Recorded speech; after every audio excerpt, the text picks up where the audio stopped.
allowing same-sex couples, not considering gender when marrying, as a matter of law, is easier than rewriting all the laws around marriage.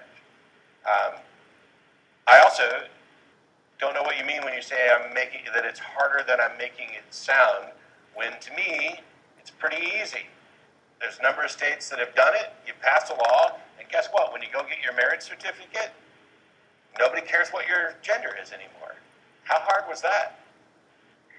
Not very hard, that's true. But there's also a state, mine in particular, unfortunately, that has it in the Constitution recently saying that gay people can't get married. Okay. So, I mean, how hard would it be to overturn it in states like mine and yours, I'm assuming? We might be talking about two different versions of hard. There's hard in the sense of getting the votes to do this, and hard in the sense of the actual application. Do you have something on it? Yeah, I mean, all the infrastructure in the legal system is already there for marriage. It's just a matter of not discriminating. So in that respect, it's easy. You just stop caring what the genders of the people applying for the marriage license are.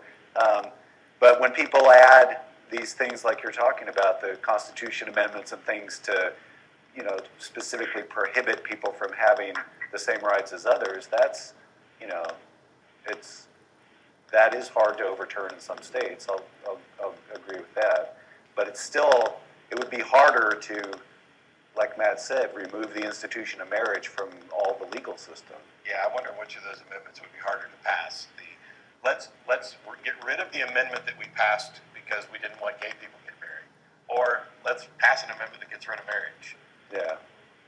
I'm not actually. If there was enough support for it, we could get everybody behind it. I might actually vote for it.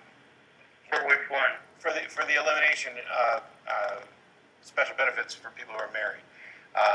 The problem is, one of my reasons for doing this is that even if we have proper marriage equality, there are still issues where people are getting benefits for being married when people who aren't married are contributing just as much and deserve to be treated equally as well. And so there's still some sort of by the idea of a government-sanctioned marriage that has benefits is necessarily going to perpetuate inequality. It's always going to be married people, single people. There's always going to be some inequality there. It kind of reminds me a little bit of who gets nonprofit status. Yeah. And my position on this is that you should offer some justification for having a nonprofit status, that you are doing something that's of value to the community to support the fact that you're not paying taxes, because churches get it by default, and yet they still make use of public resources. When the church catches on fire or has a flood, damage, or lightning, whatever, they're still calling the police when they get broken into. They're still calling the fire department, and these are services that they're not actually paying for.